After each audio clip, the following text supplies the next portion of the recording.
So I want to walk through how to use the entire dashboard. There's a lot of things and options here that you have to choose from. I'm just going to walk through every single thing so you can see all the possibilities. This is how your screen will look when you first open the page. It's going to have pretty much everything defaulted here in this sidebar to all. So it's going to show all data. And it's also going to be filtered to the last date of data. So in this case, it is May 16th, 2025. So it is only showing data for that date. This is the home page. We have our release plot here on the left, movement plot here in the middle, and then location here on the far right. Now, all these different shapes represent different results of the pitch. So this is for a live setting. I'll explain what all of those mean, and there's actually another page that has a little key for what those different shapes mean exactly. Then we have our table here. So this is a stuff table. So this is showing just the metrics of the pitch. Now you can toggle between stuff and performance. So you can see right here, it's defaulted to stuff, but if I click performance, it will then show more of the performance numbers like in-zone percentage, usage, strikes, early and ahead, strikeouts, so on and so forth. So it's giving you more of the result-oriented stats if you click performance. Now I can choose to hide or show more of the stats by clicking this columns button here. If I want to take away batters faced and pitch usage, and let's just say pitch number for whatever reason, and I go back, it will no longer show those. So I can hide or display whichever stats that I see fit.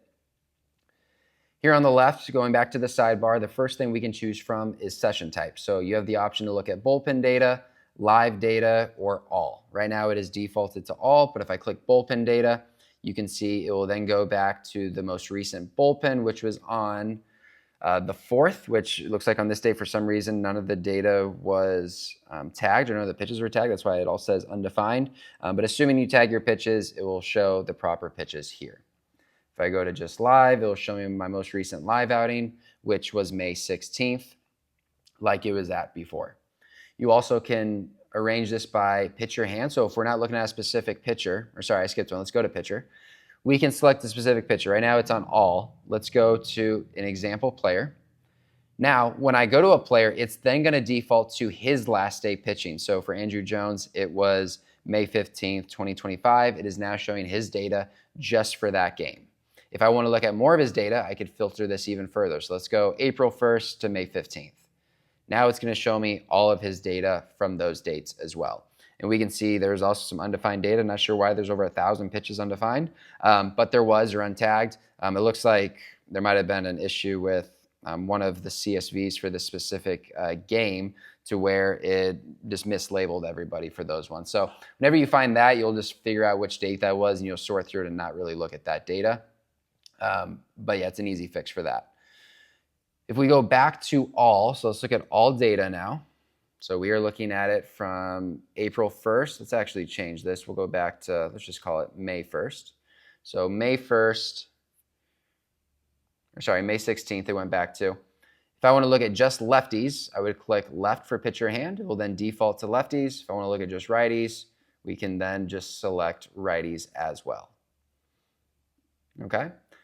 We can filter by pitch type. So if I only want to look at a specific pitch or a couple of pitches, let's say I want to look at fastballs and sinkers and cutters, I could click all of those and it'll show just the data. So in this case, during this game, there were only fastballs and cutters. There were no sinkers labeled. And once again, if I scroll down, it'll show me a table just with those pitch types. I could also click on performance. It'll show me just the performance metrics for those pitch types. We can also look at zone location. So if you only want to look at data in the upper half, the left side of the plate, the right side of the plate, or the bottom half, you can click one of those and it'll filter the data accordingly. So you can see it adjusts the location chart to show just those, and the data adjusts to just those locations as well. I'll go back to all. We can look at pitches that are just in zone, pitches that are not in zone, or we can look at pitches that are only competitive. So in this box here, that outside box, if it's within that, that's considered competitive. If it's outside the box, that's considered not competitive. So you can filter by those. We can also go by batter hand. So how did we perform against righties versus lefties? When I select righties, it's now only showing the data for that. We can also go by count. So if I want to look at just even counts, or behind, or ahead, or 2K not full, so what that means is 2 strikes except for a full count. So 0-2, 1-2, 2-2, I can select that. We can look at just the specific counts, like how are we doing on OO pitches. Let's look at that for an example. OO pitches in this game. We can get a breakdown on the usage too, which is kind of helpful. So in OO counts, a fastball was thrown 64% of the time. Looks like our first pitch strikes was 68%. So you can get some pretty good insight if you want to break it down by count. This is one of my favorite features, the break lines. So what this is going to do, I'm actually going to select a specific pitcher just to make it a little bit easier for this one. So I'll go back to Andrew Jones. So he throws a four-seam fastball as his primary fastball. It doesn't have a sinker, at least according to this date. When I click break lines for fastball, the plot is now going to have these lines running off of his fastball. And what they are representing, so this red line, where the end of that red line is representing what the average slider movement is based off of his fastball. And when I say average slider movement, I am referring in this case to major league average. So the major league average slider based on his fastball movement would end up right at the end of this red line. So we can see for his, it has a little bit less glove side movement and about the same amount of depth. So he's getting the same amount of depth as a big league slider, but not quite as much horizontal movement. When we look at the changeup, right where this green line ends, that is where the big league average changeup would end up based off of that fastball movement. So we can see his changeup doesn't have as much run and it doesn't have as much depth. So this gives you a really quick snapshot on how do the pitches move relative to average? Do they have a lot of depth? Do they have a lot of horizontal? Not a lot of those. And then you can also look at the velocity, of course, to see, okay, maybe it doesn't move as much, but their slider is only 5 miles an hour slower than the fastball compared to 8 miles an hour big league average, as an example. If they had a sinker, then you would just click break lines off of the sinker, and it would do the exact same thing, but relative to the sinker movement. Okay, so that's one of my favorite features. We have a Stuff Plus level. You can select whether you want to look at this for pro, college, or high school. It's defaulted to college. And this is going to primarily just change the fastball. So it's giving you a grade for that fastball, specifically more so on the velocity. Obviously, high school kids are going to throw a lot slower than pro. So, an 83 mile an hour fastball at the high school Stuff Plus level is going to grade much better than it would at the pro level just because of what is average for that specific level. And then when you select those, or if it's on college in this case, when you go to your Stuff button, you'll see Stuff Plus here. It'll show you what the metrics are for each pitch type and then overall. Okay, and then the last filters we have here are velocity, vertical break, horizontal, and pitch count. So if I only wanted to see pitches in a certain velo range in the data, I could do that. So let's do, if we want to look at all pitches that were 90 plus, all I would do for the minimum is 90, leave the other one blank, and it's now only going to show pitches that were 90 plus miles an hour. We can see Andrew Jones on this date did that 12 times. We can see where they were located, how they moved. We can see how they performed as well. So it gives you a good insight if you want to really break down to see, okay, how much better does a pitch perform at a certain velocity or a certain movement? Or if you're looking at our leaderboard page, which we'll get to in a minute, you can break it down to where you had to have thrown at least 50 pitches for you to be on the leaderboard, things like that. So really cool breakdowns of what you can do to really filter the data. So that is your summary page. This is what I would say is probably the hub for most coaches, just to get a quick snapshot of how their pitchers performed on that day or how your team is performing overall. If you want to get real specific, the next one is pitch by pitch. So this is basically like a CSV file version if you want to look at specific pitches. This one I would say isn't used a whole lot, but just so you have the raw data, it's also there. Click release. It's going to show your release plot. So the top one is showing your release height and release side. This is from a center field view. So this black line represents the center of the rubber. So to the right of that would be towards third base, to the left would be towards first base. So we can see he's around 6 feet with his release height and a little over a foot to the side of the center of the rubber. This bottom one is showing release height and then extension. So this is as if we were watching it from a third base view. So going to the right would be in the direction of home plate. So we can see his release height, of course, once again is about 6 feet. Then we can see the extension is, between 5.5 feet and 6 feet for all three of his pitches. Then we have your movement plot, if you just want to look at that by itself. And then one other cool feature that I haven't mentioned, but you can hover over any of the dots on any of these plots, and it's going to show you the metrics of that pitch. So we can see, this specific slider was a live session, so it'll also tell you whether it was a bullpen or a live. The velo, the vertical break, horizontal break, and it'll also tell you if it was in zone or not. So that can be kind of helpful for you to see what did that specific pitch look like. Even if we go at the location one, so coming back over here, I can do this for the location pitches as well. So you can see, okay, you got a really good swing and miss on this slider right here. What was the metrics on it? Okay, 3.7 vert, negative 5.1 horizontal, 84. That's a pretty good pitch right there. Okay, and the next page we have is data and performance. So this is just the table version of what we saw on the summary page. You can go stuff button or you can click on the performance button and you're going to see the same things that we saw on that summary page. Look at a velocity chart so you can see how his velo progressed over time. The solid line represents the average velo for that date range. So in this case, it's just one date, the 15th of May. So that was his average velo where that black line is for the fastball, green changeup, red slider. We can see velo was pretty high early on and it definitely dipped towards that last inning or so where he was below the average. Location, this is one of my favorite ones to look at. So this key will show you what every single symbol represents. So the shallow ones, or the hollow ones I should say, hollow circles are balls. The filled dots or circles are called strikes. The triangles, the hollow triangles are foul balls. The stars are whiffs. Triangles filled are balls put in play that went for outs. And then the square filled ones are in play for hits. And we can filter, if we want to just look at one of these, we want to see where all his whiffs were, we can click whiff.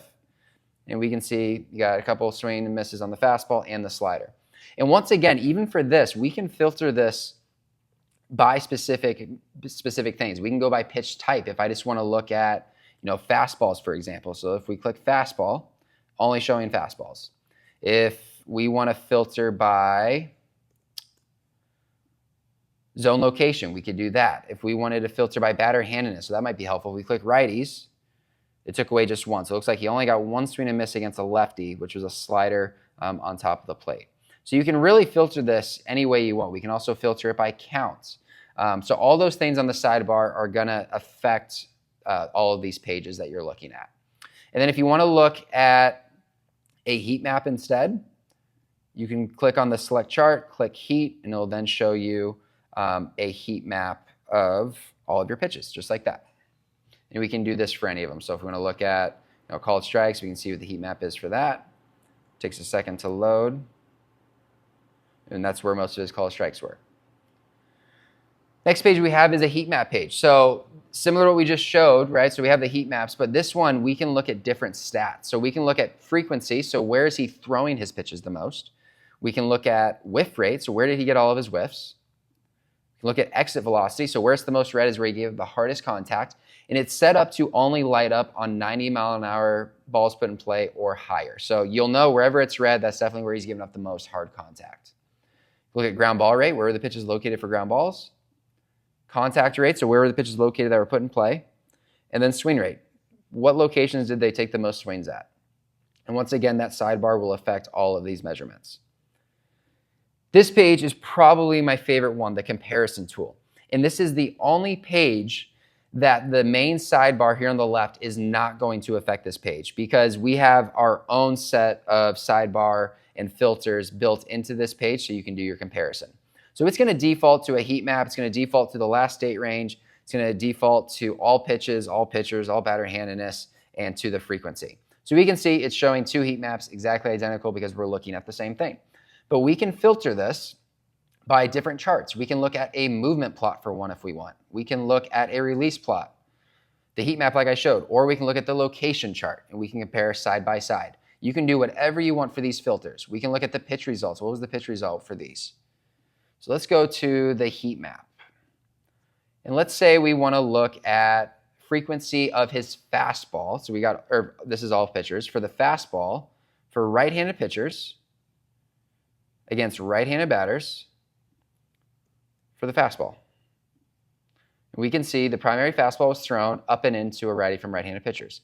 Now let's just see what happens if we did this against lefties. Let's see if that changes at all. So we have a heat map, all pitchers. We go pitcher hand right, righty batters, or sorry, lefty batters. That's what we want to see different now. And we'll go fastball for this one. And we can see there's a little bit of a difference. We're going up and in primarily with lefties, up and into righties. So those are just two examples of how you can use this. And then based on those filters, there's also table view below. So the same tables as before, the stuff and the performance. We have comparison number 1 table on top and then number 2 on bottom. So number 1 is the one on the left where you can see it's titled here, and then number 2 is here on the right. This is one of my favorite ones to where you could compare two pitchers. If you want to look at, two of your pitchers and see what their fastballs look like, you could do the same pitcher and you could even do different ranges, right? Maybe you look at May 1st to May 15th for one, you want to see fastball location, and then you want to see May 16th to June 1st for fastball location. See if it changed over time and how those pitches performed. There's really an unlimited way that you could filter this and really dive into the data for this. And then our trend chart. This is one of my favorite ones as well. So we'll go back to all pitchers, or let's stay with Jones actually. And we can now compare, let's go over a larger date range. Let's go February 1st. This is what his average velocity is over time, right? Now, this is on all pitches, so you'd probably want to filter by pitch type, but you get a really good idea of how his pitches are progressing over time. If we look at all, so let's filter by all. Now, there isn't a lot of bullpen data. The black is bullpen, but in the case where you were doing a lot of bullpen data, we could see what the average velo is in a bullpen compared to the game. The black represents bullpen, the red represents game.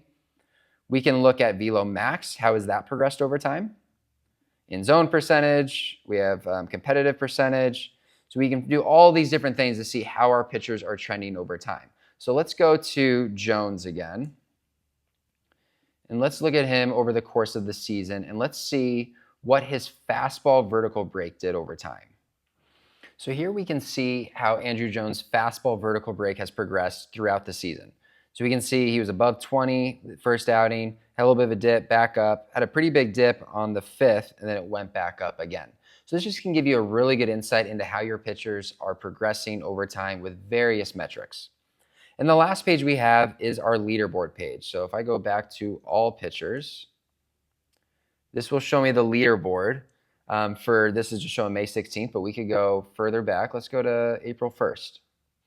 And now it is showing every pitcher in your database that is thrown between April 1st and May 16th. So we can filter by any of these categories to see who are our leaders. We can also filter by pitch type, zone location. All those same sidebar options will apply to this as well.